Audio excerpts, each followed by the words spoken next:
Check, check, check. Check. I no longer sound like I'm in tuna. A big old 55-gallon drum of tuna fish. Hello. Welcome to the Buckhorn Podcast. My name is Martelle, and with me sometimes when I allow him is Randy. What is up, Randy? Dude, I hurt my back today. You know what I did? Well, it's like a minor tweak. You know, you get a muscle that just pesters you from time to time, or maybe a testicle. Like one of your testicles just sometimes hurts. No, I don't have that problem. Never mind then. Okay. You can't relate. No. You'll never understand what my generation's been through. Okay. Talking about my generation, which you're part of, because we're about the same age. But you're older. I like your capri pants. Thanks. And your shoes. You don't wear shoes inside often. They're joggers. No, it's because I was out running around and... Literally? You hear that, right? Yeah, I hear some kind of weird feedback. That made it worse, and all you did was move the... My finger hit the dial. Oh, so it got louder. Yeah, that was weird. I knew you had been out and about. You know how I knew that? No. Because I saw where you drove through a puddle as you pulled in your garage, and it was still very moist.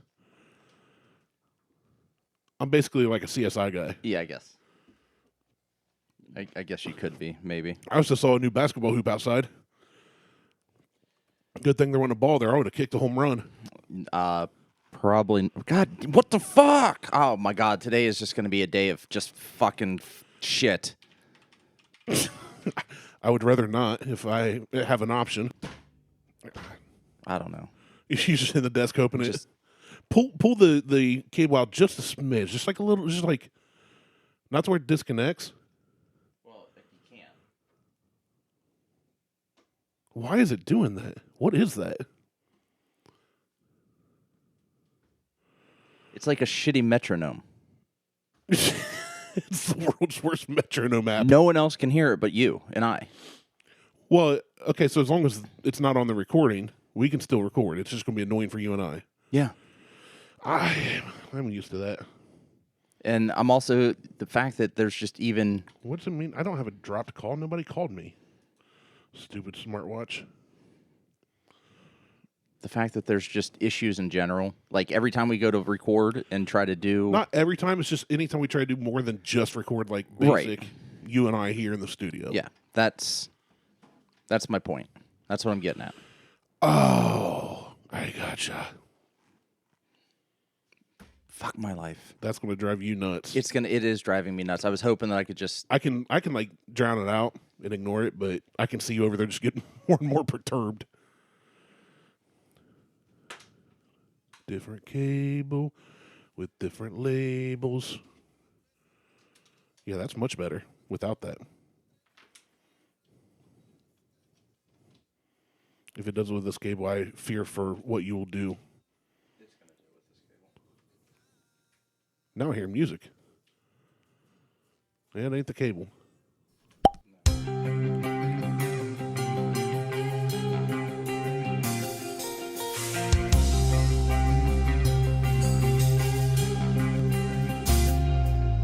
Welcome to the Buckhorn Podcast. I'm Martelle, and Randy is with me. I am. Happy New Year, buddy. Happy New Year. I know, right? I always say New Year's. Happy New Year. It's just 1 year. It's one New Year. Is it, though? I don't know, man. After what we've just been through in the last 5 minutes, and I'm tired. It's been exhausting. I know. December's been... So we're still having slight issues, and hopefully things work out. It's with our buttholes. Yeah, we have a guy calling in. His name is Sam Karoll, I believe. I don't know this guy, so... Oh, I know. I don't know him either. We'll call him Sam Wonderful. Karoll. What is... You said you knew him. No, we're friends on Facebook. Oh, so we just have... I mean, I'm cool with whoever. He's a mutual friend of Jason and If you want to be on the Buckhorn Podcast, now we can try to call in and have technical difficulties, and anybody can be on our show. Yeah. It is what it is. We can COVID it and phone in people. Well, it works fine when you use Zoom, but I don't have a professional Zoom account, and I'm not paying for it. Not when there's shit like Facebook and FaceTime and Faceways and InstaFace and MySpace, MyFace. Google Instagram. So, anyway. Why can't we just use the non-professional Zoom account? Because it only gives you about 40 minutes of record time before you have to start it over again. I thought it was an hour. No. Well, that played through. And today we have a guest on our show, Tinkerbell. Yeah, that was... She just threw pixie dust all over Martelle's butt crack. I am going to go ahead and... Let's just snooze that for This is going to be a great episode. God, I hope so. It's going to be so good. We're off to a stellar start. Well, we are. I mean... New year, new us. I've spent 20 minutes fucking around with audio that I thought I had fixed earlier today because I tested it with Liz. Well, yeah, I showed up, and I'm trying to listen to the last minute of a crime podcast, and you opened the door and give me the look like, come on. So I come in. I didn't give you a look. I just opened the door. And no, you were like, get in here right now, fatty. I did. So I did. I don't know that. No, but that's what I'm telling everybody. Okay. Just let me tell my story. I don't want to. And you're like, I said, where's Sam? Because you just told me a guy named Sam was going to be on the show. Yeah. And you're like, no, we're calling him. Oh, cool. Like we did Patrick and we do Mo and Jason. Yeah. So we come bounding up the stairs after realizing I forgot the beers I was supposed to bring. And we're on a rush and then realize Sam is in a different time zone. Well, yeah, I forgot he's an hour behind us. And I told we him. Rushed up here to I told him ready. 12:30. Yeah. And he's an hour behind us. Yeah. So he was thinking his 12:30.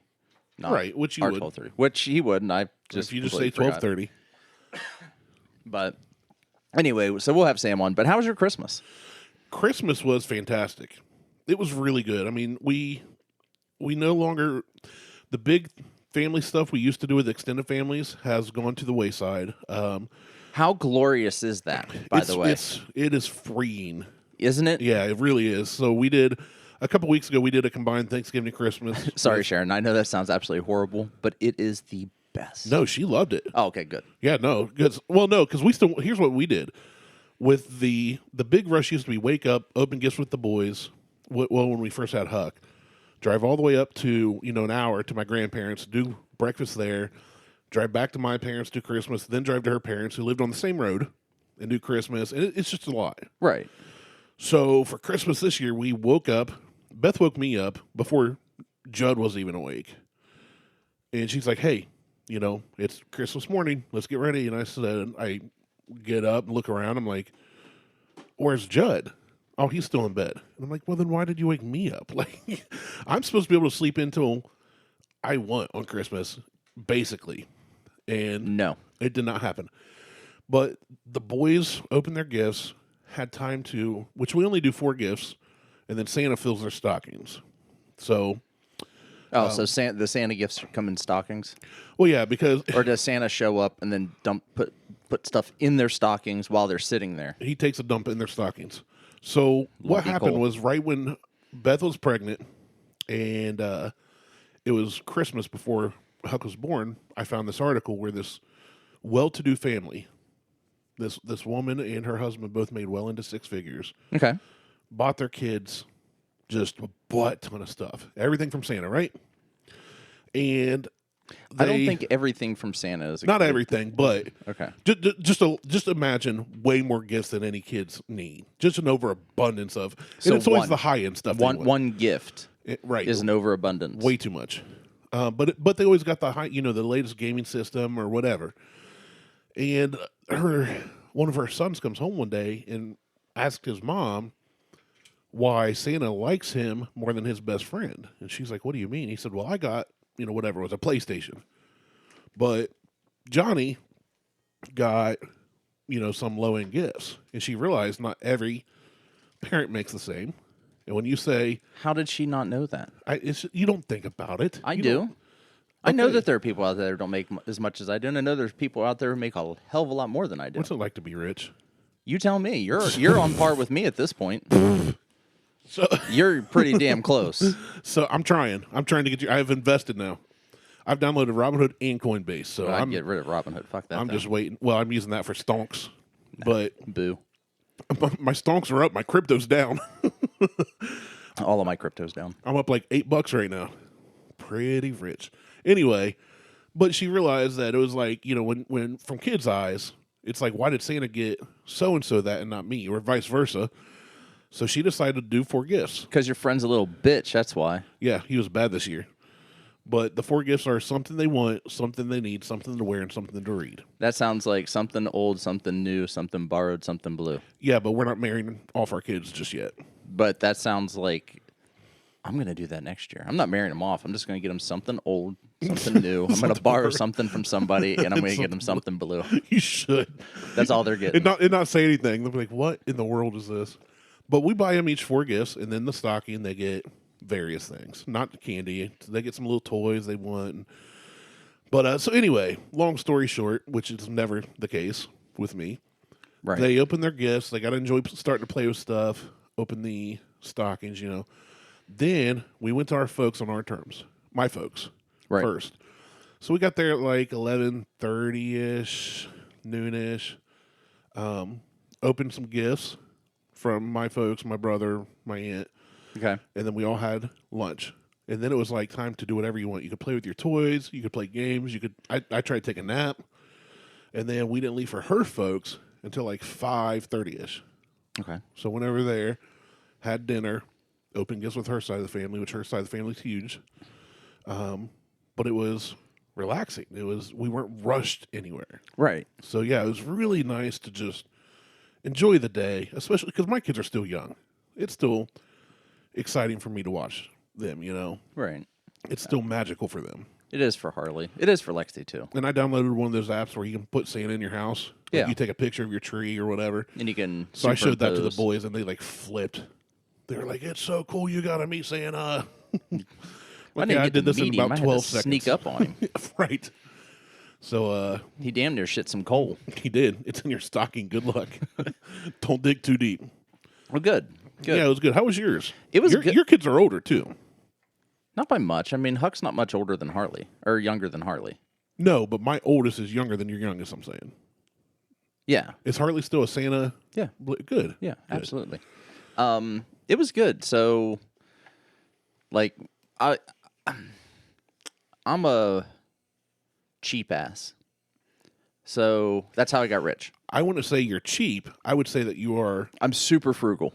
frugal or economically efficient. Yeah. Like so, you'll spend good money for good quality stuff when you need to, when I need to. but you don't overspend I try not to. for nonsense. Basically, I'm ruined financially because of my mother. But you can go back and listen to the last episode of Mo and I on our way from Indy for that story. You're going to make me listen to another episode of our show? Yeah. So basically, I had I bought an Apple Watch 6 after I bought my phone, and I liked it. I really wanted a Garmin Phoenix. So just to put things in perspective, the Apple Watch is about $350. Okay. The Garmin at the time was about $600. Oh, Right. that's Right. So I don't like paying that much for a phone, let alone a watch. I don't like paying that much really for anything. But I don't want to pay that sometimes much for a TV. if you want something, that's what it is. So I didn't buy the Garmin. I Should bought ask Santa for it. Well, hold on. I bought the Apple Watch. And this was like last year. Yeah. So You bought the don't Apple even Watch. still have the iPhone, do you? Yeah, Oh, okay. I still use an iPhone. So I bought the Apple Watch, and about a week later, my brother-in-law sends me a text. Hey, you have a watch? I'm like, yeah. He's like, oh, shit, never mind. Yeah, we talked about this. Yes. I go down there. I get a Garmin Phoenix 6, which is what I wanted. And now I'm up in the air because I really liked my Apple Watch. I really wanted a Garmin. I really like the Garmin. So anyway, I him-hawed back and forth. 1 week I'd wear an Apple Watch, 1 week I'd wear the Garmin. Well, I ended up just wearing the Garmin permanently. And I gave Liz a choice. I said, we can do a couple things here. You have an Apple Watch. You can take my Apple Watch 6, and for Christmas, we'll just give Lexi your Apple Watch 3. Okay. I said, if you don't want the That's 6... not bad. I mean, no, that's high tech for, how old is Lexi? she's 13. So that's higher end gift for a 13-year-old, but it's a hand-me-down kind It's of a thing. hand-me-down thing. That's So she... And fine. I'm notorious for hand-me-down electronics because I don't want to go buy something and her not like it. Or break it, or... Right. I mean, she's 13. Right. So, anyway, So As I look at my smartwatch, Right. because I got an alert. and it's Sam. He says he's ready, so we'll call him here in a second. Okay. So I said, I can trade in my Apple Watch 6. We can get the smaller version of the Apple Watch 6 if you don't like it because it's got such a big screen on it. You can get the smaller one, take that, and we'll give Lexi your 3. Right. Or we'll just give Lexi my Apple Watch 6 and you keep your 3. She said, well, let me try it out. So she wore the Apple Watch for about a week and a half. The 6. The 6. Okay. And she's like, I think I'm good with this. Now keep in mind, the screen is enormous. 17-inch screen. No, on your wrist. Not quite that big. But it is a much larger screen for a woman's wrist. And I've just been wearing the Garmin, so Lexi got that. Harley got a basketball hoop. She was super excited about that. We wrapped a basketball and put a note on it that said, go outside. And she was like, So oh was my that something you had God. to assemble Christmas Eve night? No, or- we did that on the Monday before. Where and did then you hide it? behind the shed. And she never saw it. Never saw it. Shut up. It was awesome. It's a nice looking hoop too. It is. Looks like it's easy to move. It's not that easy to move. Well, and none of there's them are no, easy, it's but not weighted yet. oh, so it's there's just no kind of weight, and it's- precariously perched. Well, it's I got a noticed stone it was on it. curved though. Yeah. Where the old bases were really big and flat, it just had 2 small wheels. Yeah. So this has got 2 large wheels full of sand, but the base has nothing base in it. itself And I put a has- stone on it just to kind of hold it down for now. And then I got this arc lighter. I'm going to throw you the box. The lighter's downstairs. Ooh. It's a Got it. arc lighter, and the warning on it says, keep away from people with pacemakers.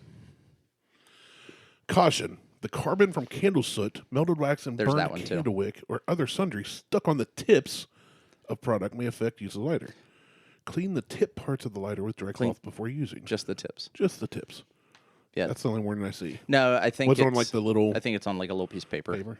I've seen arc lighters before. Yeah, that It's one's like cool. it's though. like a low end version of a stun gun. It's like it's pretty cool. It works really well. So let's Have call you tried Sam. To, have you and- tried to shock yourself with it yet? No, I did act like I shocked Lexi with it though. It didn't. It's got a little slide on it that the prongs come up out of it, Oh, and then okay. it shows the power button so you can turn it on and off. Well, I never slid it up. I just poked her in the side and went, zzz, and she was like, ah. Freaked out. We should shock each other with it. Yeah, we'll see. It might stop my heart. I don't know. All right, so let's call Sam. All right, call Sam. God, I hope this Ring works. a ring, ring a ring. Make sure your volume's turned down. It should be. I don't- turn it it's- back up. Now it's playing through the. I fucking hate this. Is it not playing through the recording? Do you hear it ringing? Not Nope. through the. Not through the headphones. This might not work. Oh, I should answer. No. I don't get it. I don't. I really don't get it. Why am I not showing up? You are. I see you. I don't see anything. But I'm really. Okay, I see me. I don't see you. Your camera's off. There you are. Ooh, you zoomed in.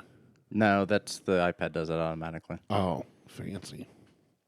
Let me try to position. You need to kind of like wipe your camera off. You're very cloudy. You should, yeah. Probably, honestly, it's probably my Just use your thumb. Just smear it thumb around. right there. My screen protector started coming apart right there, Oh, so it's probably that. okay. Is Sam not answering? No, he didn't answer. Maybe he's pooping. God, I hope so. But it's not playing. That's the what I'm doing right audio's now. not pulling in. But YouTube will. It's got to be something with Facebook Messenger then. But we did it with With Patrick? Patrick because we had issues with FaceTime.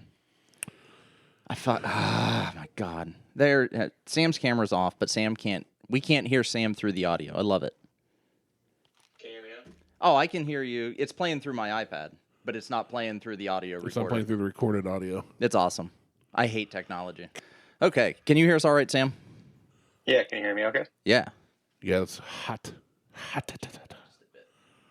I mean, Sam don't need to see All me right. anyway. No, you don't need to see. You don't need to see Randy. He's ugly. He's an ugly fuck. He saw me briefly. That's enough for a lifetime. So Sam and I don't know each other in real life. We have a mutual acquaintance of Jason Genetti. And I think that's Yep. how we became friends on Facebook. I thought you said you met on Plenty of Fish. But there's that Yeah, too. that too. Got to set those search preferences to Ohio. South Central Ohio. It's where all the hotties are. It is awesome. So I wanted to have you on because I've followed kind of your story on Facebook a little bit, and you are you a nutritionist, or you deal in nutrition, and you are a contributor for Push Press? So I own my own nutrition company. Okay. So we do nutrition coaching, and we also built a web app for other coaches. Before that, I ran my own affiliate for almost 7 years. And I'm also the community manager now for Push Press. Nice. And when you say affiliate, you're talking about CrossFit affiliate. Yep. Just so not everybody that listens is, well, no one listens. Don't worry about it, Sam. You can say whatever you want. No one's listening. It's fine. It doesn't matter. Yep, CrossFit affiliate. It doesn't matter. I would say the majority of our listeners do not CrossFit. That's probably accurate. Yeah. There's probably Because six. aside from Janetti and Mo, Janetti, Mo, Brandon, Jimmy, they don't listen. and I consider myself a listener because I have to listen to the same show like 4 times over. Yeah. But- Gotta edit that audio. So, but I kind of want to have you on because, this is essentially our New Year's show. New Year's is coming up, and everybody's going to do their resolutions. And the resolution every year for, I don't know, let's just go with 50% of the United States is, I'm going to get in shape. I'm going to go to the gym. I'm going to change my eating habits. I want to be healthier. Yeah. I want to So- quit some bad, whatever it is, smoking or just to be healthier in general. Right. So I figured we'd try to do like a self-help episode where, Really, this is an intervention. Martelle's trying to get me to lose weight and back to my fighting shape. damn it, he caught on. When I said I have you a go. guest, and Martelle's like, screw that, I got a healthy guy. You're going to sit there and listen. But Sam, I love watching and following Sam's Facebook because he'll ask like interesting questions, like how often do you wash your jeans? It depends on what I've done in them. Or there was another one. Fair. Like if I've been sitting around the house in them, or like I'm wearing jeans now that are, let's see, I wore them to my parents for a couple hours, and I've worn them here today. I feel like they're still pretty clean, unless I like crap myself. But I don't know how. I've never thought about asking how often do you wash jeans. Is there a Right. standard? That is an interesting question. The general consensus was that if you're in fitness, you probably hate jeans and never wear them anyway. Right. Well, I'm not, but I still hate jeans. Yep. And then I think everyone else was more like, if you've got kids, you probably wash them a little bit more often because somebody might like puke on it or they get dirty. But like other than that, it was anywhere from like I wear it like 3 or 4 times to I wear it like for months before I wash it. It was all over the place. Yeah, Yeah, I it usually- depends on what you do, I guess. I usually go about every 2 Yeah. weeks, and I wear stretch denim because Like- You buy yours in the maternity yeah. section. no Kohl's. They have extreme stretch. Like, I pants. can't They're shop amazing. at Kohl's. Kohl's hates fat people, so Oh Yeah, yeah, you got to get the They- jeans that stretch you where it's at. You can't have the jeans that are all like super stiff. no, not They like suck. like the Levi's from the late 1800s. like the Yeah, the ones that cowboys exactly. wear that are painted on. You can't even Yep. bend at the knees fully. Can't do that. So anyway, like my New Year's resolution every year is to try to be a nicer person because I already work out. I'm in the gym 4 days a week. I don't really eat like shit unless it's the week of Christmas and New Year's. I've already put on like 7 pounds this week.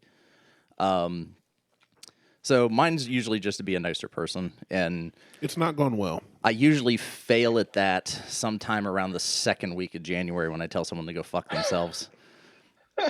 But There you go. so what are some tips, I guess, from you on sticking to those resolutions, whatever that resolution may be? If it's, I'm gonna go to the gym and I want to lose, 30 pounds, or I'm gonna go to the gym at like, I don't know, I want to try to go to the gym 3 times a week, or like, Some tips to prevent failure. yes, Basically. Yep.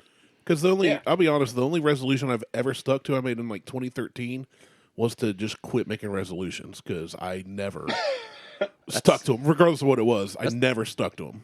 that's a great resolution. Like when I lost all my weight years ago before I put it all back on, I lost like 70 pounds in a year and a half just by working hard and eating right And punching and- trees. and punching trees. But I you started go. that in like April of 2010. So what a New Year's resolution. Every one of my resolutions I ever used to try to do, I failed at. It happens. So, Sam, what are some tips that would how would you encourage somebody to, set themselves up for success? Other than showing up at their house with a bucket of ice water and throwing it on them so that they get out of bed. Has he done Do that? it like an MTV special. Yeah. Show up and just douse them. Yeah, just kick in the door. Cameras in your face and everything at 6 a.m. No. So like, if we looked at your like lose 30 pounds example as like a New Year's resolution, because I think that losing weight's a really common one for a lot of people. We like to tell people that they need to take a step back from just having that one big goal, right? So we set this like big objective of wanting to lose 30 pounds, which can take a good amount of time.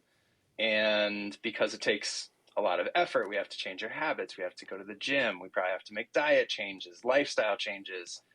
And when we don't see that 30 pounds drop off super quick, it can be like really deterring. And then we don't want to do it, right? So we just say, fuck it, and we give up. So we like to tell people to take that step back and, keep that big goal in frame, like keep it at top of mind, but try to think about what those like incremental tiny goals are between where you are now to where you want to go can be, that can constantly give you that feeling of like success and reward. So if I want to lose 30 pounds, maybe I want to set a micro goal of like 2.5 pounds, 5 pounds, 10 pounds, and just keep going. So there's these constant milestone goals that I've set for myself. So that way I constantly feel like I'm achieving something, and it's not like, oh shit, I haven't lost 20 pounds this week. Like I'm never going to make it to 30. It's like, all right, cool. Like I lost 2.5 pounds. Like that's a milestone. That's a goal. And then you get to move on to that next small goal, working your way towards something bigger. That makes a lot of sense. First off, please watch your profanity on our family. I'm kidding. No. Martelle's got a filthy mouth. All our listeners know anything goes here. No, but for real, that makes a lot of sense, because if you set a goal saying, I want to lose 30 pounds next year, I guess you're right. Most people don't think of it in a way that you kind of go to the gym, you get a new membership, right? And you feel like you have to lose that 30 pounds before January's up, but you've got 12 months. If you set that if you say, I want to lose 30 pounds in 2022, why are you trying to do it in the first 2 weeks of the year? So that makes good sense. Right. Divvy that up over 12 months, and it's more obtainable. So it's a really, you're talking about a mindset. And I think that's where people get kind of a loss at with that, is they look at that as the new year just being a January, February thing. And then after that, if they haven't, even if they haven't lost, a pound or 2 pounds, they just kind of give up. And sorry, go ahead. I was going to say, so getting past that February timeline that most resolutions fail at, what should someone do to continue past February? I mean, I know consistency is key, but what should somebody who doesn't have that consistency or that habit building ability do past February? So I think this kind of could be used for like a drill that we kind of have people do every once in a while that we like to call building your roadmap. And like the whole concept around that is like that family road trip that you might have taken like cross country that some people might go on, where there's no way in hell that you're going to travel from like Cali to Texas and not stop somewhere to see some sights, or somebody in the family is going to kill somebody. And we kind of need to do that when it comes to our goal setting too. So if we say we've got that, like where we are now, we've got that big goal up in the corner. We set these like smaller goals, like losing 2.5 pounds. And each one of those might be like a little road stop to fill up for gas, like something that keeps us going. We can also begin to set like smaller goals that are even tinier that can help space that apart. So like, say I want to lose, that 30 pounds. All right, let's set a 2.5 pound goal. Maybe something even more attainable than that is drinking more water, eating more vegetables, going for walks with the family, taking the dog out more, playing with your kids. Anything that can stay as like this tiny habit change that can help lead towards that goal is something that we can expand out past just February. Because if we look at that goal setting like, oh, I need to start in January. If I'm not at it by February, I'm screwed. And then I give up. If I have all these little tiny things that constantly make me realize that I am changing, then suddenly February doesn't seem like this like cutoff date. We're able to be like, oh shit, I've got 10 months left.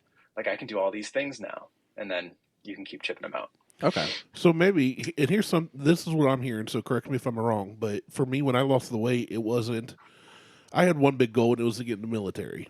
And then when I was almost at that goal, my grandpa, who's a decorated E9EOD veteran, passed away, and a lot changed in my life at that time. So I never did enlist. But what I'm hearing you say now is instead of focus on that big goal, because now a decade later, it seems a lot harder for me because I don't have that drive. But what I like hearing is maybe instead of saying I want to lose 30 pounds or I want to lose 2.5 pounds, hey, in the month of January, my focus is drink more water. In the month of February, it's start taking walks with the family. In the month, so it's more of, like you said, habit changes will lead to a healthier lifestyle. Really, Right. so maybe like for me personally, and Martelle's been on me for 3 years At least. since we've been recording. Well, since I put the weight back on, Right. to get healthy, because Martelle and I trained in the same gym, and I taught Krav in the gym that he works out at, and I was in a shape then. I could move. Without now I'm just making sounds. right, without grunting and my back hurting and wheezing. So yeah, maybe each month I sit down, say I go home tonight and say, okay, January, my focus is drink a gallon of water a day. February, my focus is Coffee and whiskey do not count as water, by the way. that is first off, water is the main ingredient in both of those things. I know. That's why I So said don't that. sass me. I drink a lot of H2O just in various forms. I don't drink pop really, so I've got that going for me, and I don't drink beer. But yeah, no, I like that because I'm listening to you here, and it really helps me think I shouldn't focus on the scale so much as just changing my habits and my lifestyle, which is what I did back then. But back then I had more drive. I didn't have 2 kids. I wasn't working as much, I had a lot more free time. So now I can get healthier just by going, okay, forget the scale. Drink more water and less coffee and whiskey. Walk the dog more, which we don't have a dog, but yeah, I like how you put that. That's helpful to me, honestly.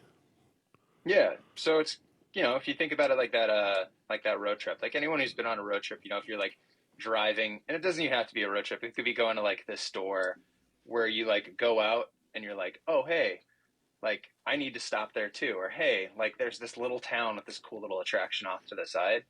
So when we talk about building that road trip and we go past February or whatever, it's nice knowing that you can also kind of change, like where you're driving, like where are the stops? Because as you go by, things change. You might find that you tackle something quicker or slower than you needed to or wanted to, and you can change things as you go by to make sure that you're staying the course. I like that idea because come January, like I'm just gonna Call 'em out. you could start now. I'm not starting now. I'm busy drinking. But come January, I always try to do dry January, which We did sober October, not this year. We did last year. No, I think we started it, and I think we ended up failing. But I always do dry January. I always at some point, like either the second or sometime in that first week, I stop drinking altogether. It's not that I drink a ton. I mean, but I do enjoy my whiskeys and my beers and my wines. And I will not have anything for 30 days. And typically it's kind of, I use it kind of as a reset. So, but I'm at the gym like at least 4 times a week trying to do stuff. But since back surgery, I've kind of laid off the weights and spent more time working in cardio, which I've realized is not necessarily my thing over the past year. Like I can keep a consistent pace in a 500-meter row at like 132, but it sucks. I hate it. I need to get back to lifting heavy. So, and I think we're going to end up doing some sort of, they call it a nutrition challenge, where they'll do like a 6-week thing where you, how much, you measure your water and you measure, or not measure it, but I drank, 128 ounces of water today, and you track your water, you track veggie intake, you track all this other stuff, which worked out really well the last time I did it. I went from... You did really well with it, too. I went from like 250 to like 225. 250, you were so fast. That time. It was good. It was in a 6-week period. But prior to that, I switched to paleo, I don't know, it's been 9 years ago. Kind of went a semi-strict paleo route. And over a 2-month period, went from 265 pounds to 200 pounds. Like, dropped a shitload of weight, which is not healthy, and I gained a lot of it back within like a month and a half. Well, yeah, that's one of those things that if you go paleo, it can be healthy. I've got a friend whose wife went either vegetarian or vegan. I can't remember which. Because And why is she wrong? Her mom did it and lost a lot of weight. So she said, I want to try the same, and lost a lot of weight. And I was like, well, that you're not losing weight just because you're not eating meat or dairy products. You're losing weight because you have it's a form of discipline, right? It's a way to measure, like you said, it's a way to measure your intake. Yeah. So eating meat isn't the unhealthy part. They think they are. But what it really is they're going from eating McDonald's to eating fruits and veggies. You know, so it's like, it's same with paleo. With paleo, you lose all the weight. But if you ever stop being vegetarian or you stop and you go back to eating McDonald's and Taco Bell, it's all coming back. And that's what happened to me. I quit being disciplined. I don't eat McDonald's. That's gross. Even when I had Huck Christmas shopping this week, I know he likes McDonald's, which we don't get it often. But every once in a while, he'll get some chicken nuggets and a small shake. Fine. My kids whatever. think McDonald's is disgusting just because I planted that in their heads. Well, that's what I told him. I was like, Yeah, hey, I'm not a buddy. huge I McDonald's was like, guy either. I said, why don't we try to get like Wendy's nuggets and a shake? Just because it's not much better. It's still fast food, but I can't stand McDonald's, period. I used to eat it almost every morning when I was in banking. I would get 2 sausage egg McMuffins, a hash brown, and a large iced tea and a coffee. That is so much And shit. that was that was my breakfast back in 2007-ish. Long before I tried to get in shape, long before. Now I can't drink their sweet tea.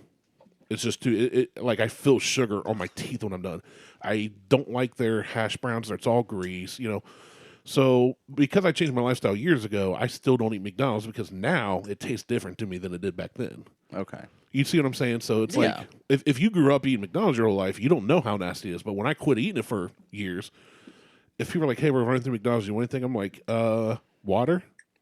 I think it was Jimmy Kimmel had taken, I think it was a Big Mac or just a cheeseburger and kind of set it off to the side unwrapped in his People do studio. that all the time. And Yeah. just I was gonna say, there's one I left it for saw years. last week. It said, Ugh. you know, it's the annual like New Year's or Christmas time where somebody bought a McDonald's cheeseburger and fries in 2012 and they look the same. Yeah. That's gross. Well, and what really helped me was working on the farm I did with Sean, because we raised our animals grain free, no chemicals on our grass, nothing that went into our animals we were going to eat Right. was man made. It was all natural. It was done the way it was originally done. You know, animals were raised. And once I not only worked hard to get those products, the eggs, the chickens, the turkeys, the pigs, everything we raised and harvested, it was, and I tasted that quality. Everything else tastes inferior to me. Yeah. Even if we do store-bought, if I do a store-bought steak and I cook it, or, you know, Randy likes to talk a lot. Shocker. That's why we started a podcast, because we like to talk, right? But no, I agree. You got to make those little changes. Yeah.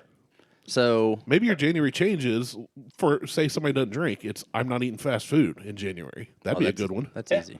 Yeah. For you. For me, I was going to say, But me, I'm saying that's for easy. everybody, it's not. And, No. and talking to Sam, I'm trying to think of ways to help other people make changes. Yeah. Yep. So it's kind of like this like all or nothing mentality that some of us have. Like, if I'm going to give up fast food, I have to give up fast food all the time immediately. It can't just be this thing where I'm like, all right, like I eat fast food 5 nights a week. All right, I'm going to do 4 for like the month of January. I'm going to do 3 for the month of February. Like those slow incremental things.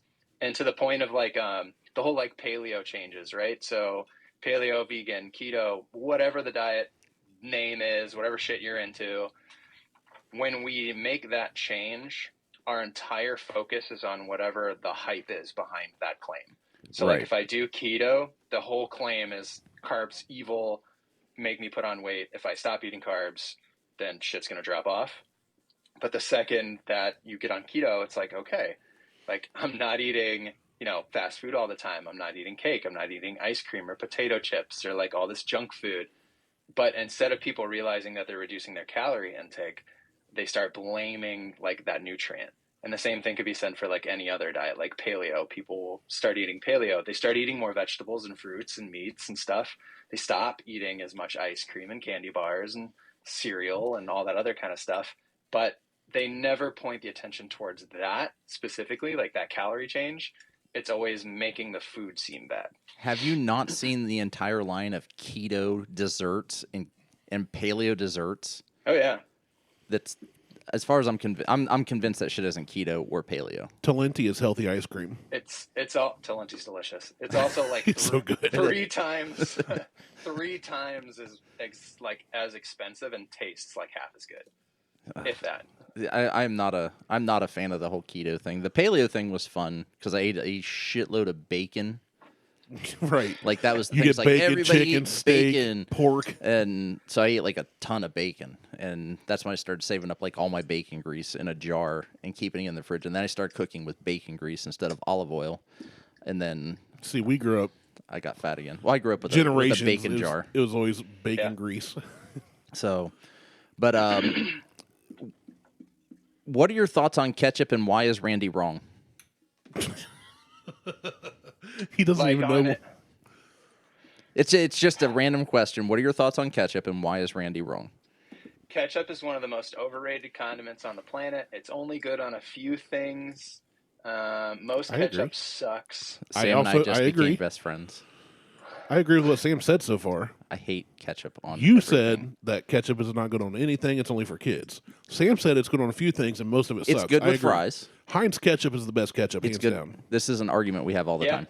Heinz is Yeah, the Heinz only is the ketchup. best. Yeah. Some homemades are really damn good, but that's usually made by like a nice restaurant or some like bomb ass family recipe that nobody wants to share. Yeah, it's got to be a bomb ass family Or recipe. the fancy catsup 'Cause- packets. No, because No, the fancy ketchup always sucks. It tastes like you're trying to eat like tomato sauce. with Oh no, fries, and that just I said doesn't work. catsup. If anything's labeled Catsup. catsup, I know it's bad. It's garbage. awful. It's awful. No, my stand with ketchup is it's for kids. Adults who use ketchup on everything are still in their yummy phase of life. They have never grown up. What's wrong with being in the yummy phase? There's nothing wrong with being in the yummy That phase. sounds sexy to me. But like ketchup, well, hot dogs are disgusting in general. And the only time, hold on, I'm not done. The only time that I will really eat a hot dog is as a chili dog. You're gonna make Sam turn on you just like you made Patrick turn on you. I'm fine with that. Everybody turns on me I at mean, some point. All right. I guess this is probably because I'm like from Illinois, mom's from Chicago, so like hot dogs are always something you grew up with because Chicago is known for the Chicago dog. I grew up poor See- as shit. You're always used to it. I won't ever go out of my way to get a hot dog. Like it's But not something I rarely buy it at home. I'd much rather get a damn good sausage or a really good brat. Oh, Yes. Martelle that's likes a made good really sausage. well. Yeah. Yeah, way better than a hot dog. But ketchup belongs in hot dogs. Ketchup is like fries, Thank you. hot dogs, occasionally burgers, but there's way better sauce. Like I'd rather have an aioli or barbecue sauce on my burger. Yeah. I won't argue with that either. But most people don't have Eggs. that in their like fridge to go. Right. Like if you go to a neighbor's, I'm not going to call it a barbecue. It's a cookout. It's a cookout. If you go to a cookout and somebody's making burgers, you know you're probably going to have ketchup, mustard, and maybe mayo for your options. Yep. I when it comes to a hot dog, mustard, relish, onions, chili dog, Disgusting. sauerkraut. Oh, Disgusting. sauerkraut and cheddar chili and cheddar cheese, amazing. But Combination. I cannot do like just ketchup on a hot dog, ketchup on a hamburger, ketchup on meatloaf. That's different because you cook with That's, it on. yeah, it. you gotta cook make with it that on with it. the yeah. But I know people that will put ketchup on everything, and they use Oh, yeah. ketchup or ranch dressing. I'm not Yeah, so much ranch on is the huge around ranch. here. It's like the official condiment of the Midwest. Yeah. Yeah. Well, Yeah. we had Christmas dinner at my in-laws last night. My sister-in-law puts ranch on everything, and they had these. My other sister-in-law made these kind of potatoes where you slice them like halfway through, and they kind of splay open, and you bake them. And one sister-in-law got the ranch out. And my brother-in-law goes, "What are you putting ranch on?" She goes, "There's potatoes. Ranch goes with anything potato." And I was like, "Yeah, no, you lost me there." I don't hate ranch, but I probably feel about ranch like you do about ketchup. Like there's times and places for it. Right. Well, which is It's the whole usually- ketchup led to the ranch, which leads to one of Sam's Sunday Fun Day Facebook conversations. What's the most overrated food of all time, and why is it bacon, Nutella, or ranch dressing? Okay, first, bacon's not overrated, but it's Bacon got to is be. criminally overrated. No, it's not. But it's got to be bacon. Don't come to me with turkey bacon. Don't come to me with any other variation. Real farm raised, chemical free pig bacon is amazing on anything. I don't care what it is. I'll eat it in ice cream. I don't even eat ice cream anymore. Don't get me wrong. Bacon is absolutely delicious. But if you coat everything you cook in bacon, I'm assuming it's because you can't actually make anything taste like anything. You mean other than bacon? Coat it in bacon or cook with bacon grease? Because I can't. I'm trying to think of a food I would hate if I added bacon to it. So, like, let's take a filet mignon, for example. Like, that's the most overrated cut of steak probably ever. I agree. Yeah, I'm fine with that. And you wrap it in bacon because fillets don't taste like anything, so you just want to make it taste like bacon. You make it taste better. Exactly. That's why bacon's not overrated. Bacon helps in that. It's overrated. But in your given scenario, bacon is used to help the overrated meat. Right? That's overrated. Bacon wrapped hot dogs sound amazing. They are. They're so good. But you said the filet mignon's overrated, which I agree, and they charge way too much for it. But you wrap it in bacon because you wanted to make it better. Those were your words. Now Nutella, and what was the other one? Nutella, I'm give or take ranch Nutella. dressing. Yeah, ranch is overrated for sure. But I love overrated. I like Nutella, but I'm overrated. Nutella to me is like the hot dogs. Like I don't go out of my way for it, but if it's there, I might eat it depending on what it's with. Like I like Nutella, but I don't get it's like sriracha. We've talked about that. I don't get the hype behind sriracha. You mean sriracha? No, it's SRI, racha. Sir. That's SIR. You're dyslexic, remember? No, I'm fine. Are we about to have this because it's not English, it's Chinese. Whatever. Fine. Sriracha. Whatever it is, it's overrated. It tastes like trash. It's just got heat to it. It's pretty good. No, I agree. It's good. No, it's not. It's trash. Well, the other part that I like about on this conversation that you had posted, Sam, is someone said deviled eggs. I almost brought you deviled eggs today. And they said, let's have some flavorless, slimy balls with mush inside. And I'm going to disagree with that because I like a good deviled egg. Well, dude, good deviled eggs are the bomb. Well, here's the thing, Sam, and I've talked about it before, and I had some leftover. With bacon. Yeah, bacon. Well, I've had some that have been made with avocado. So here's what my wife does. She does 3 types. Pickles, she does the traditional. Jalapeno. She does a spicy one with jalapenos and some hot sauce. And she does a cheddar bacon ranch deviled egg. And they are to die for. And I almost brought you some today. Well, apparently I need to die for them. So you do. I want her to make some fresh, like right before I come over sometime. Well, so you don't get the day-old leftovers. Yeah, because I don't like day-old. 2 days, you said. But still. With deviled eggs, like they're always better fresh. So all those foods are good, though. Like ranch is good in the right thing. Ketchup is good in the right thing. Bacon is good. In the right thing. They're just good with everything. So, but all right, enough nutritional talk. Name one food that you add bacon to where the bacon makes it worse. Name one food that you ate that you add bacon to that doesn't make it just taste like bacon. Ooh. That doesn't make it. Oh, you're saying take over the taste? Salad. Yeah, that's why everyone. You put real bacon. With bacon. You put real bacon in salad and crumble it up. It doesn't overtake the salad. You can taste all the other vegetables, the dressing, whatever else you put on the cheese. How often are you eating bacon in a salad? As often as I can. If I'm eating a salad, I want bacon. How often are you eating a salad? Pretty often. I do like salad. What? Problem is, I always eat salad, then I eat like a big old fat meal. If we're eating bacon, either way, it's got to be thick cut bacon. None of that thin shit. I agree. And it's got to be not super crispy. Like, it can't be that crumbly crap, but it can't be flopping around. It's got to be chewy. Like, it's got to have, like, crispy outsides, some, like, texture to it. Yeah. Kind of like medium done. Nice chew in the center. Yeah. Yeah, I agree medium with you. rare bacon. I agree. I have almost perfected that in the broiler and on the smoker. Almost. Smoked bacon. Smoked bacon's amazing. But smoked bacon is amazing. So, I don't know how personal you want to get, Sam. I mean, shoot. So, recently though, what underwear are you wearing right now? Yeah, what color underwear are you wearing? There you go. Right. But so you, and I'm not the you. So right. Recently, you found out that you have 2 brothers and a sister. Always knew I had 2 brothers. Always since growing up because I was adopted, and we're always told that like everyone got put up for adoption. And then last year, I found out after posting a picture, not of my like birth certificate, but of like the hospital record of where I was born. Okay. And I didn't realize that the woman that facilitated my adoption, the connection between that family and my family, was a friend of mine. Oh, And she reached out on Facebook to actually let me know that I might have a younger sister, but she wasn't sure. And then, this is after I think I took 23andMe like 4 or 5 years ago okay. in hopes that maybe I'd match with a sibling, and nothing ever happened. And then flash forward to March of this year at like 10 o'clock in the morning, when you sign up for 23andMe, you can opt into a relatives feature. Yeah. And then they can ask to reach out to you, and you can confirm or deny it.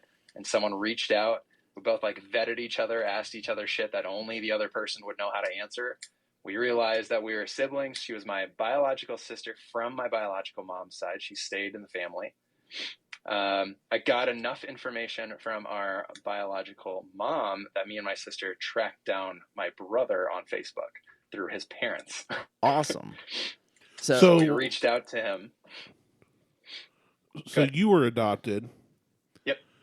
Your biological brother was adopted by another family?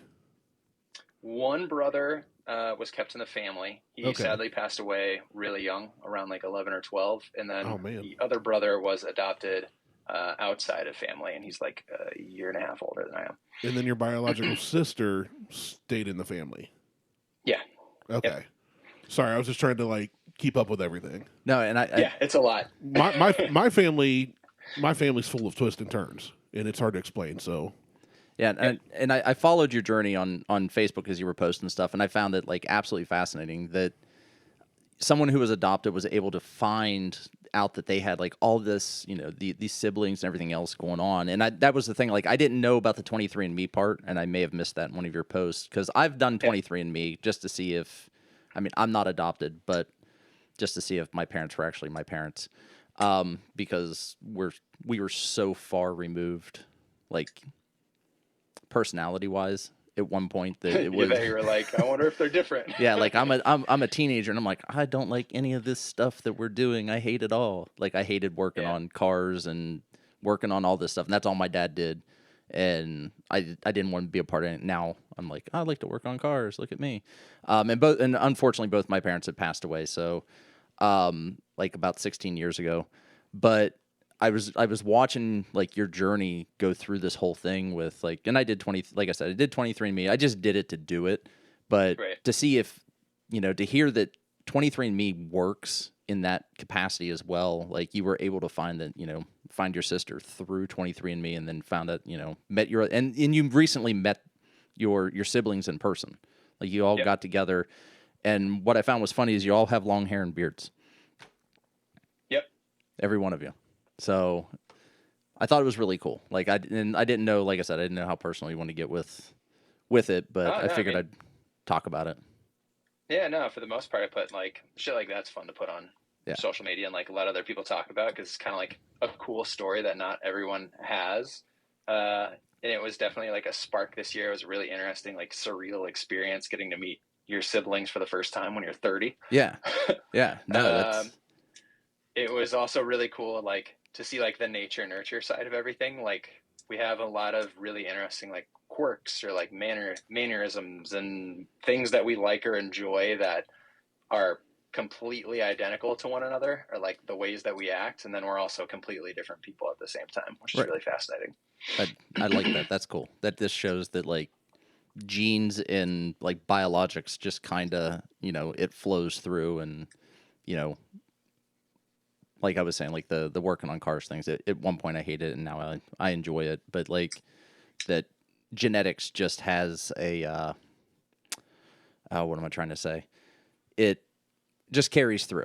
Like, it just passes on from, one trait to the next. And so I find that to just be like really cool to see, and seeing somebody that I'm friends with on Facebook, and they basically find everybody, well, for the most part, everybody in their family again.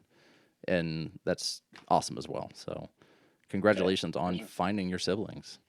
It's really Thanks, cool. I appreciate it. I might actually have 2 other half sisters, but I don't know if they know I exist yet. So hopefully one of them takes a 23andMe someday. That'll be a surprising morning. They wake up and they're like, oh, there's this guy named Sam. Yep. So that would be the biological father side. All of us have, so technically we're all half siblings, same biological mother.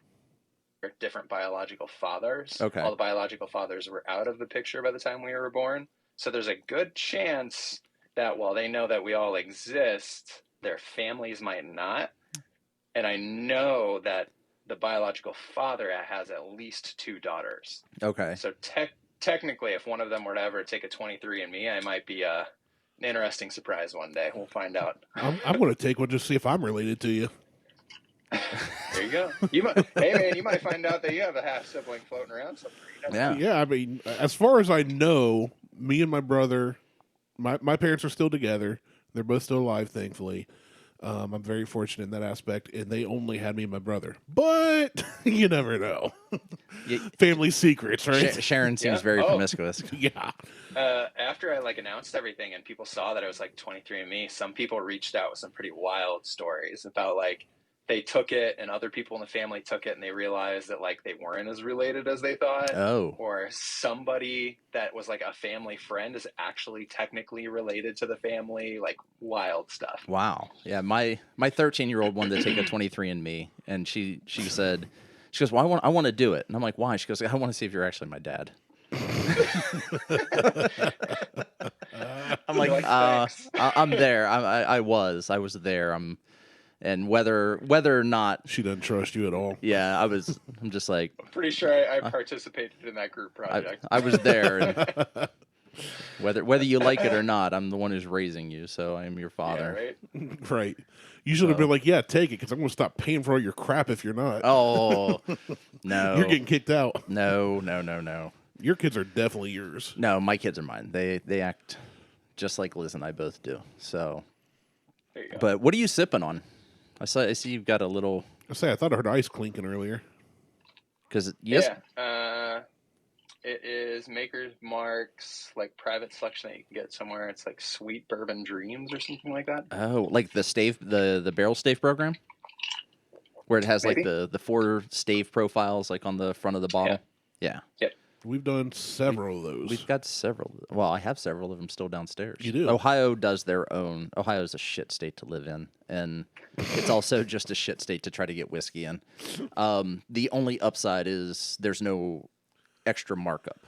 So everything is, if Blantons is, $55 a bottle, but you can never find it. Maker's Mark never. is... I think Maker's 46 is $60 a bottle, but the barrel staves are $70 a bottle. Oh damn! Yeah, they're a little bit more expensive, and they're for Ohio specifically. So you can't get them. You can't get outside. them anywhere else. Dude, some places that I find that I can actually get really good bourbon. This is actually from Sam's Club, and that's where I get my Angel's Envy, my Maker's 46. It is so much cheaper than the liquor store. It's crazy. See, we have to shop at a liquor store. We're a control state. Really? Yeah, you have to go to a liquor store. It sucks. Like I said, it's a shit state to live in. The big upside is there's no stores cannot mark it up. So if you find whatever it is you're looking for, it's going to be the same price no matter where you go if they have it in stock. Right. That's the only That is real kinda upside. nice. Yeah. You know if you're going to go any buy. liquor store. Go ahead. Oh, I was just going to say, if you're going to go buy Weller and Lancaster, it's going to be the same as if you find Wellers in Columbus or Circleville or Akron or whatever. But the availability of a lot of stuff here is trash. Yeah, it's And then we travel out of state and you find it readily available, but a $60 bottle is now magically $250. Yep. So that's what's frustrating for us from Ohio. Yeah. When we do find it out in the wild on vacation or whatever, it's so expensive and we're so used to not paying market prices that we don't. Or at least I don't. Well, I've been asked to leave a store before because I told them the price of their stuff was incorrect. Oh yeah, excuse me, you are wrong. It's like that here too, though. Except every store you go to can set its own pricing. So, for example, Maker's 46, I think at Sam's Club's only $26 here. But if I go to the liquor store, it's $45 to $49, and then if I go to another one, it might be $60 to $65. It's $49. So here. I'd be at Sam's Club every day.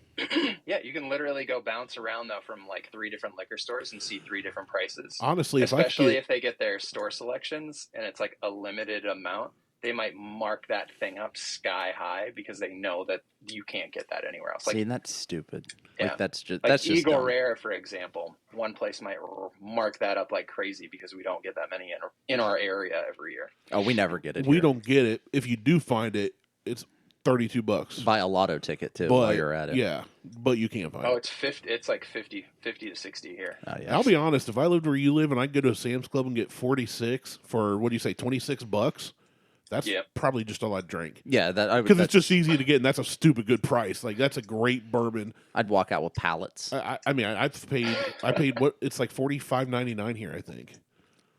Yeah, for the that's about 46, how much something it like is that. at the Yeah. liquor store here too. So if I could Yep. walk in anywhere and get it readily available for 26, that's probably just all I'd stock up on. Yeah, It's like that's just too good a price for that good a bourbon. like this. So I think I have one bottle of Blantons Ooh, left. jealous. I bought this. We need to do a little trade program. The dump date on this is 2017, and I've had this since October of 2017, and I just opened it maybe 4 months ago because I did it for just so we had something to drink on the show. But I have one more bottle left from October 31st of 2017 that I'm just sitting on it. I'm like, well, it's a Halloween bottle, Literally sitting on it. and I'm just waiting for somebody that wants to. You said that's like $50. It's like, yeah, like 55. 55. It's like $60 after tax.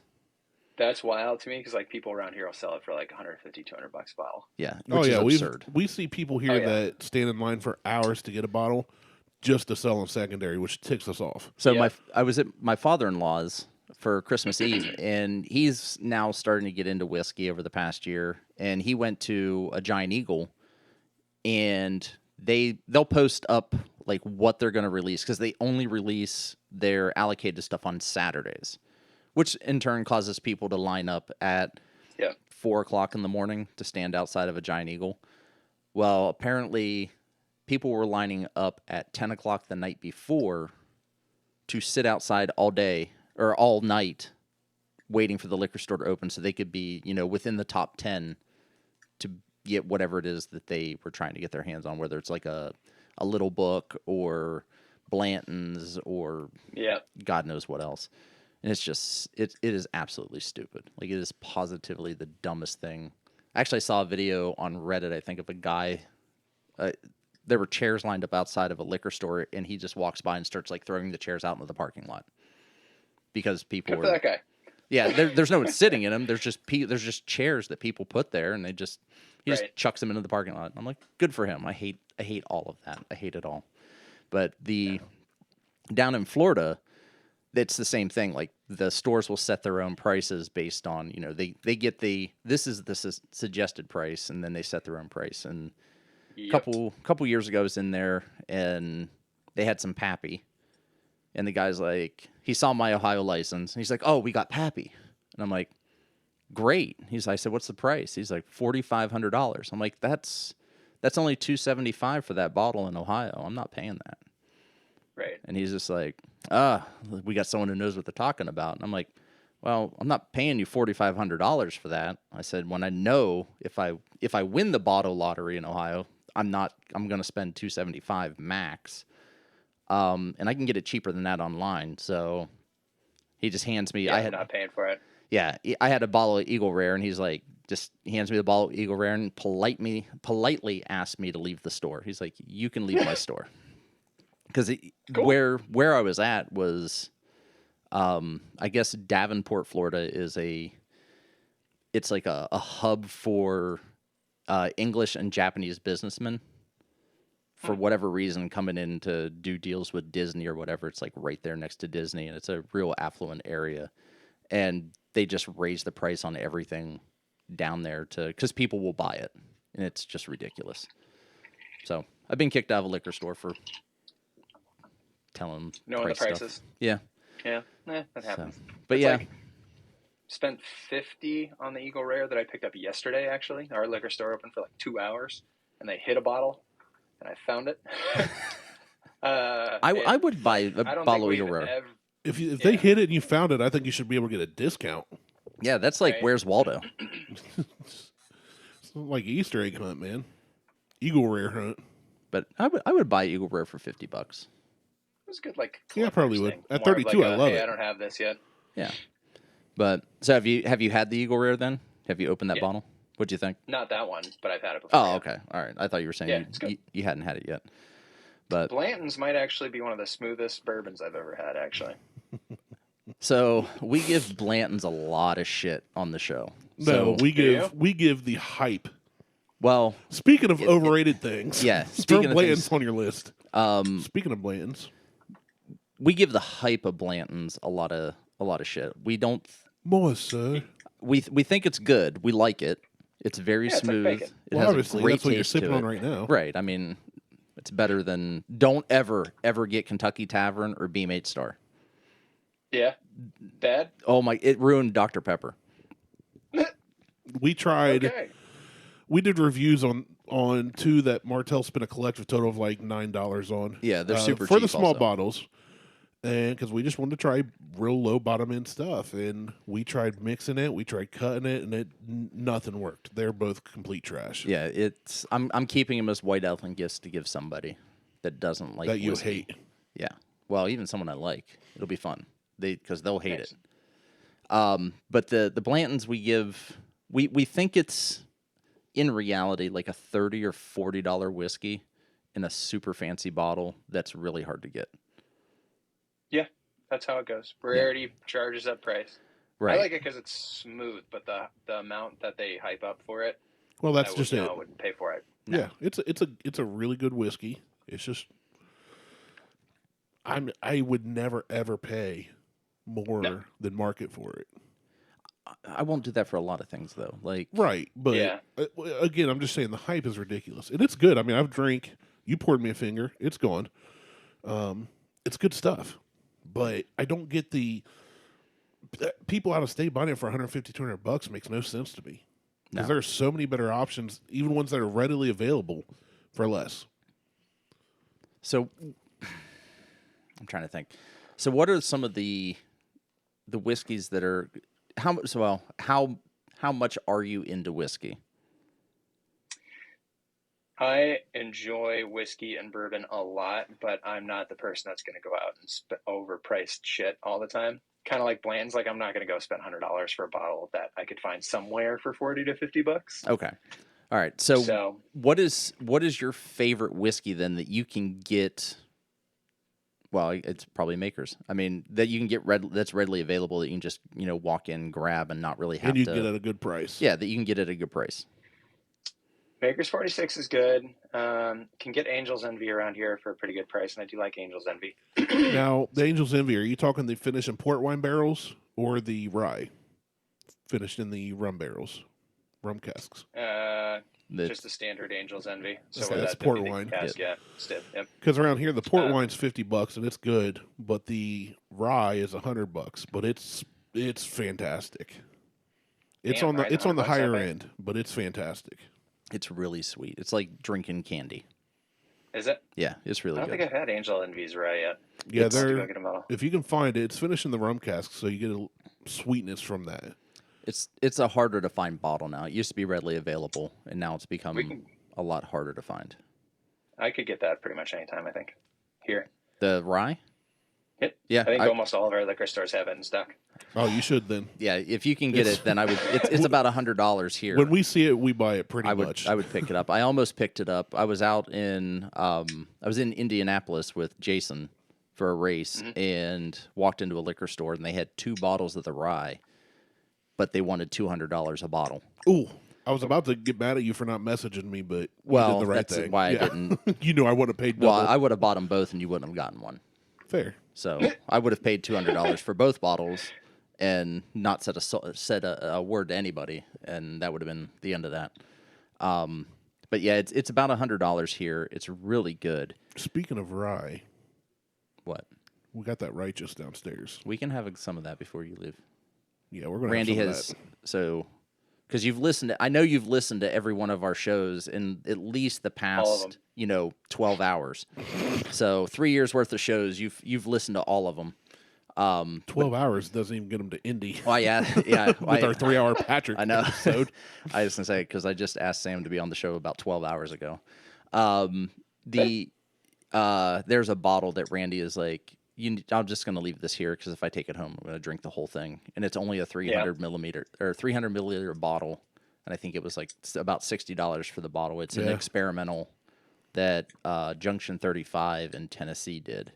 That's a rye, and it's fantastic. So if you're ever down in Tennessee, hit up Junction 35 because they have some really fantastic whiskeys and bourbons as well. I might have to. I think if I had to go with like an everyday bourbon that I can literally go get anytime and use it for a myriad of purposes, though, I'd probably say the Buffalo Trace is my go-to $20, $30 bottle that I'm just Can you get that at walk Sam's in, Club? grab. And you can get that just readily. I wish.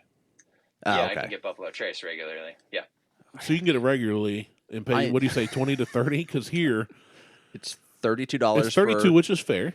Which I'll give it, But but you you can can't never find get it. it. Really? Like I said, Ohio sucks. Like, Well, it's the people here in Ohio, too. It's the availability, you're right.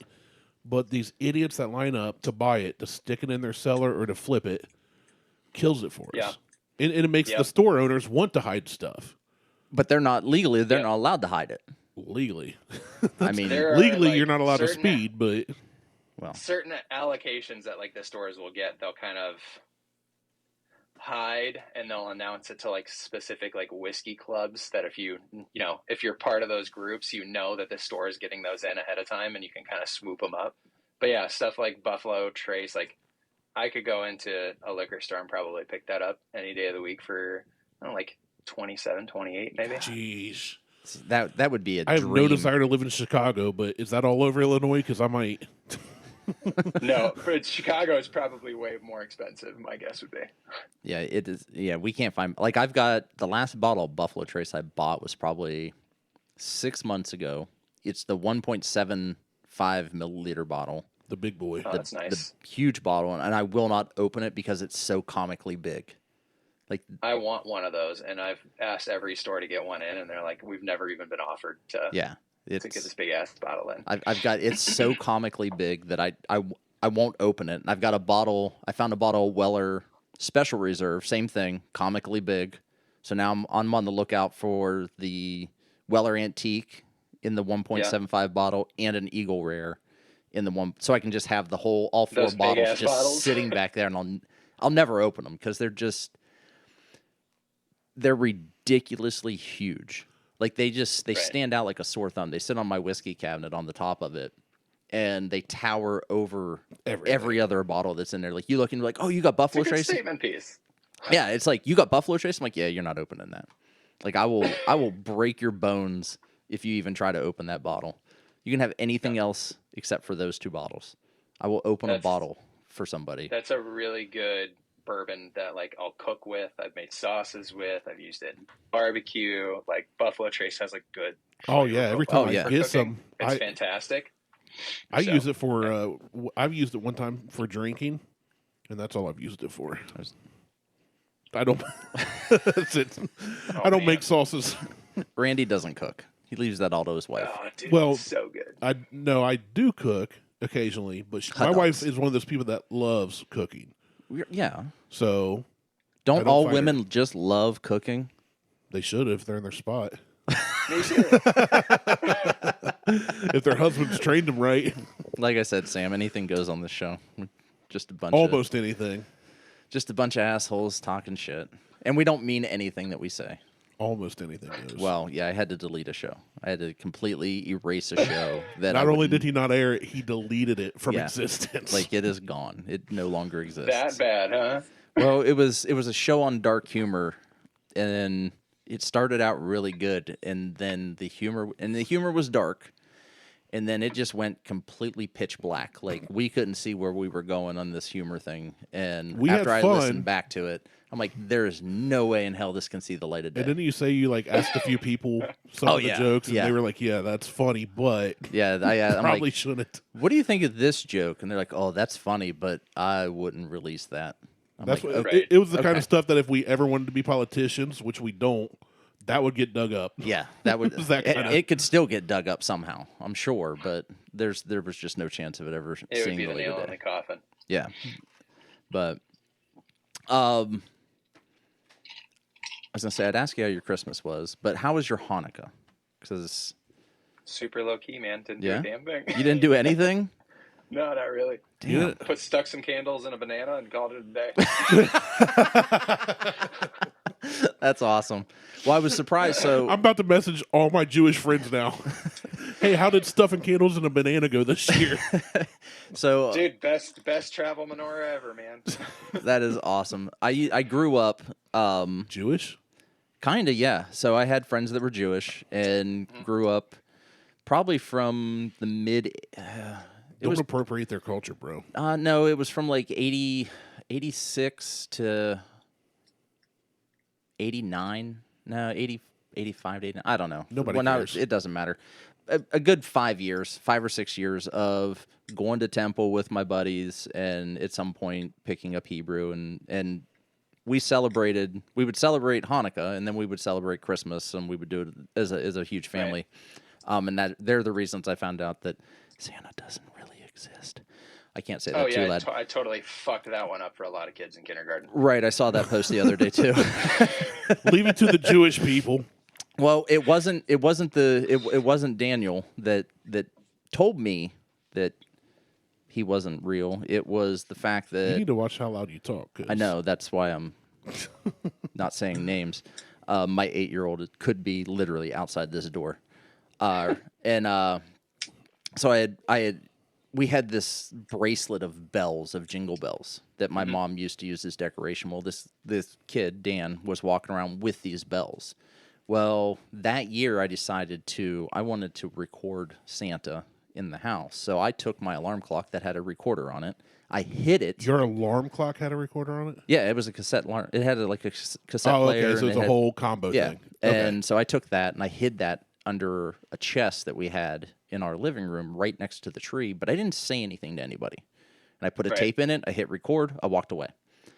And then later that night on that tape, I could hear those bells like jingling because Danny was wearing them around his wrist and he was talking to his brother Joe and they were helping my parents put stuff out. And he's like, "No, Joe, Santa's gifts go over there." Da da da da. And then he was like, "Sally, what about da da?" And so that's how I found out at the age of 8. You figured it out. I figured it You out. went full Macaulay Culkin with a talk boy. I did. Super pretty much. them. Yeah, pretty much. But I forget how I found out. Probably public school. So, yeah, probably. It was probably a Jewish kid.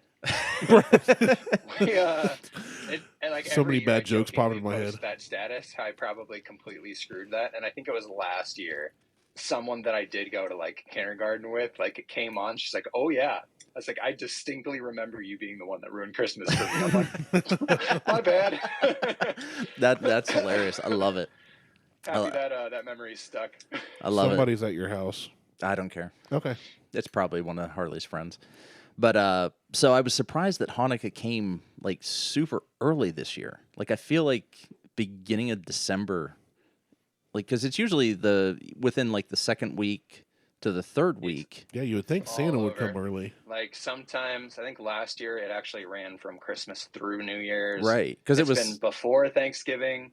We are like the first time in history to actually have Thanksgivica, which was the first night of Hanukkah being on Thanksgiving. It's the only time that'll happen in like 5,000 or 50,000 years. Wow. That was a really big thing like 6 years ago that we had a huge, like, we had all the foods for Hanukkah, all the foods for Thanksgiving. Like everyone was over from like our family and friends. Like that was a big thing. But yeah, it's like all over the place. So whenever anyone's like, "When's Hanukkah?" I was like, I don't honestly don't know. It's usually like 3 days before that I find out that it's going to be Hanukkah. Well, that answers my question because I was about to ask you what determines when Hanukkah starts. Because Jewish calendar. Adam Sandler. Whenever 8 Crazy Nights comes on TV. Too. Yeah. Yeah.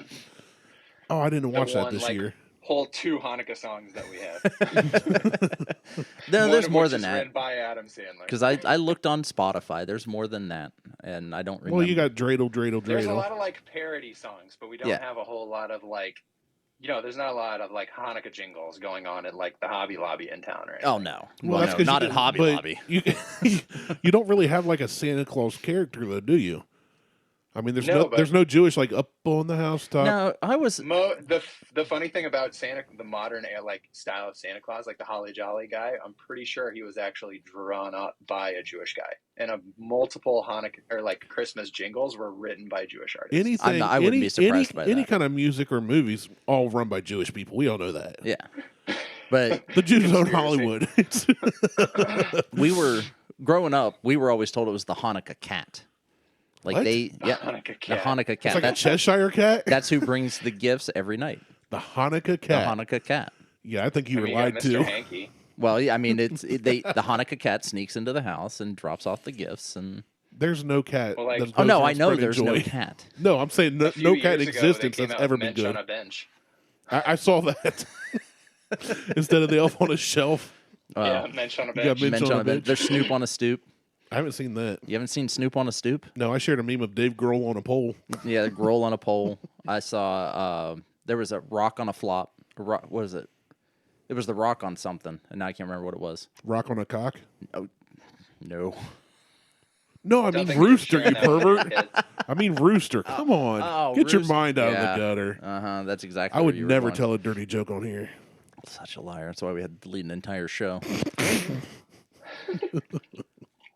Yeah, it was because of me, It was. It was 100%. definitely because of you. But, and when I told GW and my close buddies, we were talking about something. I said, yeah, I said, for the first time ever, not only did we not air an episode, Martelle deleted it. But I told them why, and they're like, yeah, it's funny. You did the right thing. It was could be funny. But everybody Just that, don't want that everybody out on the that I've wild. heard that you asked, and we laughed about it. Oh, I laughed while I listened back to so it. here's what I told him. I said, Chappelle says stuff like this and gets paid millions, and millions of people love him. But I do it, and it's bad. And I said, I think it's just because I'm like the Aldi version of Ralphie May and Hagrid having a baby. It's a racist thing. If I was Dave Chappelle and I said I exactly don't know what that I it's said, racist, but I will go with the Ralphie May and Hagrid. if scenario. Chappelle said what I said, he could do it on Netflix. Right. Racist. Whatever. I would love to meet Dave Chappelle. Randy's he's a vibe killer. That's what I do. But That's what I do. yeah, I mean- actually I missed out on Hanukkah this year. I'm bringing it back around. I missed out on Hanukkah this year. It started too soon for me, and I was not in the right state of mind I missed it too this year. I saw like day 1 or day 3, and I'm like, oh, I'm out. Because I think last year I posted a menorah on my Instagram story every day for You did. Hanukkah. With the you candles lit and It wasn't a banana, Smart. but it was a menorah. I mean, Yeah, it's I only do banana on the last night, man. It's the best way to go. yeah, it stuck with me. Like it had an impression. I So feel like a banana with those candles that are, like they're all sparks would be really cool. the ones you can't blow out. No, just ones that, like they look like little fire, like the sparklers. Yeah. No, not Oh, the ones no, you can't dude, blow out. I- Just I You know- literally got a banana and the cheap ass like 8-pack of candles from Walmart. like Put the a little- shitty ones you stick in a birthday cake. the ones that take 5 minutes to get lit. I love it. That's awesome. Yep, exactly. And they That is burn the through best. in like 30 seconds. That's the best. You should just use crayons. You can't burn through them in 30 seconds.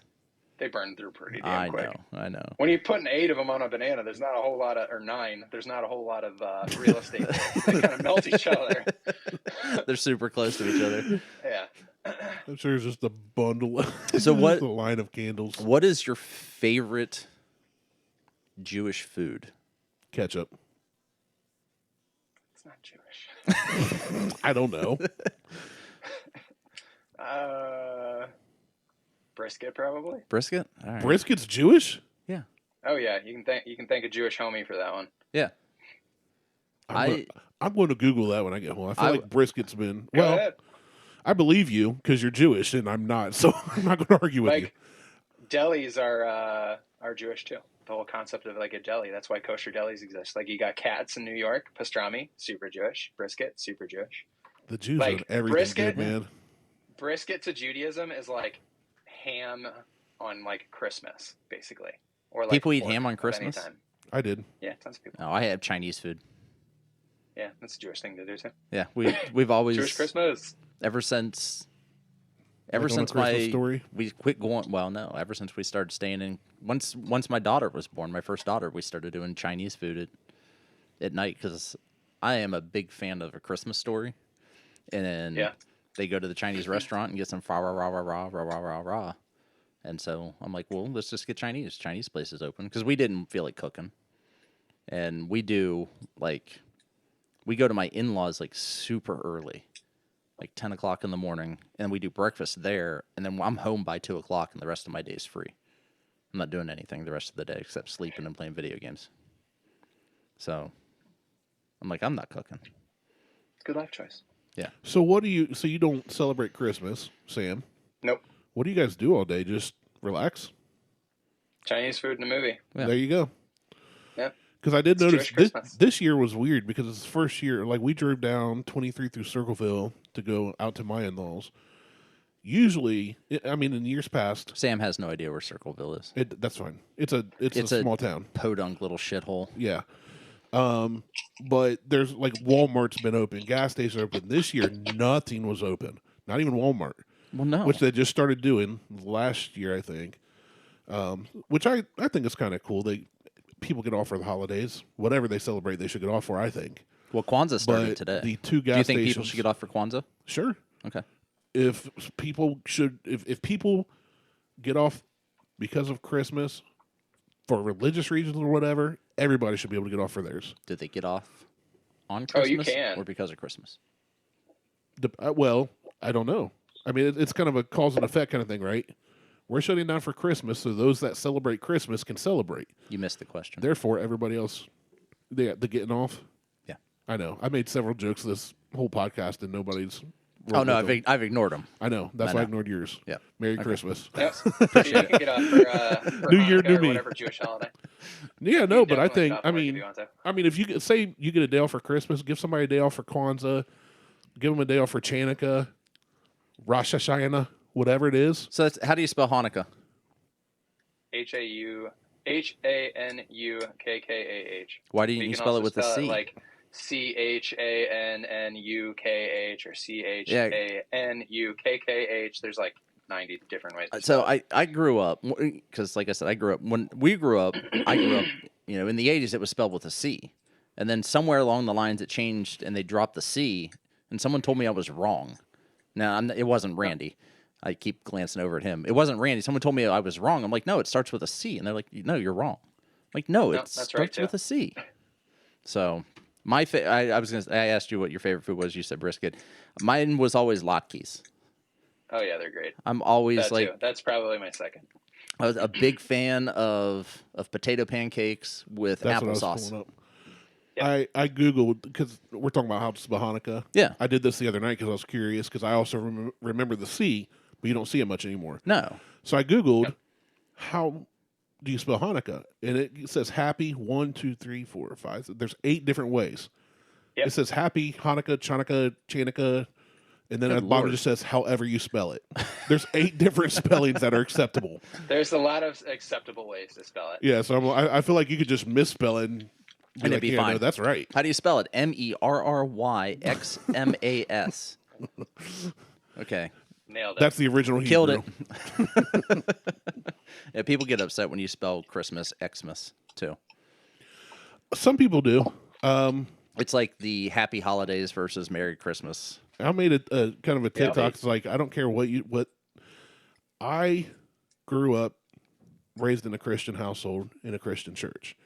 Over the years, I've come to question a lot of things I was taught growing up, I've seen my parents evolve, my grandpa evolve. I think I shared on here a long time ago, but my grandpa Was stuck in raised, his ways. He was for a while, but his dad was so conservative white Christian that in the middle of a snowstorm, a couple from the church came in for dinner, and he didn't want to let the lady in their house because it was the church-owned parsonage, and she was wearing pants and not a dress. So, like, super religious based. And she more than died out on the faith-based. porch because she couldn't come in. Yeah. She just sat there and froze to death. But he was able to preach a funeral. So it's like, you're making work for yourself. You're keeping a job. Yeah, I mean, there's So- two things that'll never die. Dead people. Well, funeral homes and churches. So, but over the years, it's evolved more to where I look at it more of, what is my faith based on? Is it based on, these practices and these rituals, or is it the belief? So for me, I say Merry Christmas, but I've also said Happy Holidays. Like, I don't care. We went shopping and Huck wanted to get Beth a blanket. Well, we go in the store in Lancaster Mall, River Valley Mall, and I just look in and I see tapestries and purses and all kinds of stuff. Well, I quickly realize it's like a Wiccan-based store. Like, there's tarot cards, there's incense, there's dream catchers, there's Beaded curtains. You were in Yeah. Spencer Gifts. no. I did not take my 7-year-old son to Spencer's. Pretty much. But the bumper stickers have like the pentagrams and all. And I'm just walking through, going, okay. And Huck's asking questions like, "What are those?" I said, "Those are tarot cards. What are they for?" And I'm explaining it to him. Personally, I don't get the card reading thing. I've like looked into it. I don't get palm reading, but I also don't care that others do that stuff. So when we got done checking out, Huck did something. I said, "Hey, buddy, don't mess with that." And the younger than me girl behind the counter, she was like, "Thank you so much for not yelling at your son." She's like, "Parents all day long have just been berating their young children for being kids. And, it's unfortunate." I said, "Well, I figure if I just yell at him instead of giving him a chance, that's what he's going to learn is the proper way to react." Right. So I'm trying to just talk to my kid like with respect. And she started getting choked up. And at the end of our conversation, she goes, "Happy holidays." I said, "Thanks. Happy holidays to you too." I didn't berate her. Yeah, I always pair it back. I always pair back whatever someone says. And it's like when you talk to Sam, you say Happy Hanukkah. I'll say that to whatever somebody wants to worship or believe or do. Who cares? No, when Sam and I are done here, I'm going to tell him shalom. Shalom. I'm just going to It's like say hello and goodbye. It's the aloha. I'm just going to speak in his native tongue and say aloha and be on my way. So, but yeah, I don't get the people getting bent over what others say or what they choose to do or believe or any of that. Sam, do you have a retort? It happens all the time. No, I'm sure it does happen all the time, but I've seen it happen. But for me, like, I'm not going to win anybody over, and I'm not really, if I'm sitting there yelling at you and saying you're wrong and you're going to die and burn in hell, you're not going to be like, "You know what, you're right. Teach me your ways. Like, teach me what you believe." I've had that happen. I have no doubt. I've had other Sam, you're the worst. I've had other yeah, white, dude, quote we had unquote, Christian males yell at me because I have tattoos. Like older generations. Well, Client. And we've heard Right, DJ stories too. With We had a people. client years ago on Christmas actually get like verbally pissed because I closed on Christmas. He's like, "You're Jewish. Why are you closed on Christmas?" I'd have been like, "Are you working on Christmas?" I was like, "You want me to close for 8 days or 1 day?" He's like, "Fuck off." you should have closed for 8 days. I was gonna say you absolutely should. You should have just been like, "You know what? You're right. I'll see you after January 1st. Yeah, right. Well, you just can't be buried in a Jewish cemetery because you have tattoos. Who, me? Yes. That's fine. I can't. I don't either, care to be buried so. anywhere. Put me in the ground, incinerate me. I don't care. After I die, I don't fucking care. Yeah. Flush me That's down how I the am. toilet. Just cremate the shit out Put of me me. down like the fish. Yeah. Well, Neptune Society. They'll come and collect you, and they'll take you out in the ocean and dump you. You just lied. You said you don't care. You do care. I don't. You're just not allowed to have a Viking funeral. Well, hold on. I'm not allowed to have a Viking funeral. I'm not allowed to have a pyre. You can't do a fire either and have. You know what you should do? I just learned about a guy that did this back a few years ago. Went to Burning Man, was talking with his friends, everything's good, and then when they did the final burn, he just ran into it. I'm not doing that. yeah, That's that called was last suicide. year. It was that was suicide. It was definitely suicide. Yeah, But that was kind of a pyre. And yeah, I'm not doing that either. That sounds stupid. yeah, they say he was perfectly sober too. So I don't know. That's the kind of stuff that intrigues me. Like, what was going through that dude's head before his head went into that fire? Well, something, but yeah, I can't. I keep telling my wife that I want a Viking funeral, and then recently, the U.S. government passed a law that you cannot have Viking funerals off the coast of the United States. You have to go, I think, 20 miles out before you could dump a body in the ocean, essentially. So Fuck it, I do it. yeah, I was just Vikings like, are shit. dope. Well, my neighbor has a pond that would be big enough just to, float me out on a boat and fire an arrow into it. But I don't think I'll be living in Ohio at that point. No, you'll be dead in Ohio. I don't even want to be in Ohio anymore. What if we did off the coast of Mexico? I don't know. What about the U.S. Virgin Islands? I'm Well- sure there's somewhere that if you want to go up in a blazing fiery arrow on the water, they'll Yeah. let you do it. Norway. There you go. But I There you gotta go. I gotta die in Norway. There's countries that like hang their dead people in coffins on the side of a mountain. There is. Oh yeah, That that's might a be thing. interesting too. Okay. Yeah, you look at this wall, this stone wall, and it's just a bunch of coffins. Why? Something to do with the bodies being dug up by wildlife and their beliefs of I don't know, I forget. I Okay, studied great. like 2 years ago. Awesome. Way to go. Cool story. Cool right? story, bro. All right. Well, I'd say we've been going about an hour and a half. We've gone so long. I've stood up, Yeah, you actually stood up. You and I never stand up to record. So, Sam, you want to give a shout out to your nutrition company that you run? Because I don't think we Yeah. did that in the beginning. If anyone's interested in like nutrition coaching or they just want to follow along, it's Xplore Nutrition, XPLORE, and it's at Xplore Nutrition for all social or www.xplorenutrition.com.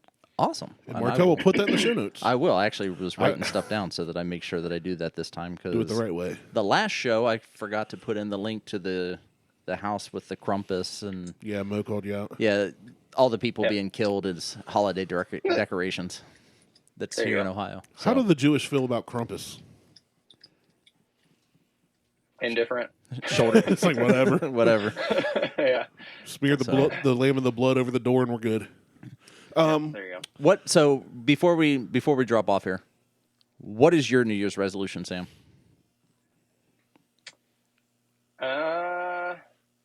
I'm not gonna lie. I've never been a huge New Year's resolution guy. I rarely ever set them. I just kind of set goals as they go. Awesome. All right. Well, that's what Sounds like that's really the way to go. it is. Really, the way to If go. you use New especially- Year's to be your catalyst, fine, but don't give up. Yeah, Set incremental goals. I like it. Make changes. I like it a lot. Yeah, that was really good There stuff. you go. All right. My New Year's resolution is going to be to follow Sam so I can answer questions about bacon and blue jeans. You're gonna send him a friend request here in a few minutes, Hey. aren't you? No, I don't ever send. You will. Do you ask those questions on your personal page or your work Yeah. page or what? No, It's that's his personal page. Oh, okay. Yeah, anyone can add me. Everything I have is public too, so if they just follow or like shit, they can too. Well, then we should probably give you your last name because I'm sure there's more than one Sam on Facebook. There is. So No, I am the only Sam Carroll on the planet. Carroll, as far I as was I know. Okay, So Sam it's Carroll. yep. So it's Karoll, Karoll. So at Such a Sam Jewish Carroll way to for spell everything. I live in Karoll, Ohio, which is Carroll. Yeah, I've It's never different. had someone spell my last name right on the first try ever. I like I it. can imagine. I like it. All right. So check out Sam and Xplore Nutrition on Instagram, Facebook, and at his website, xplorenutrition.com. I'm Martelle for Sam and Randy. We're out. Peace. I'll see you guys later. So yeah, Hey, thanks, Sam. no problem.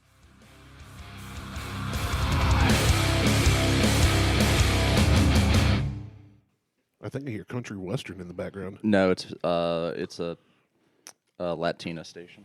Even better. Ay, ay, ay, ay, ay, ay. La la la la la la bamba. La la bamba. Twist and shout. Twist and shout. La la la la la bamba. Means twist and shout in American.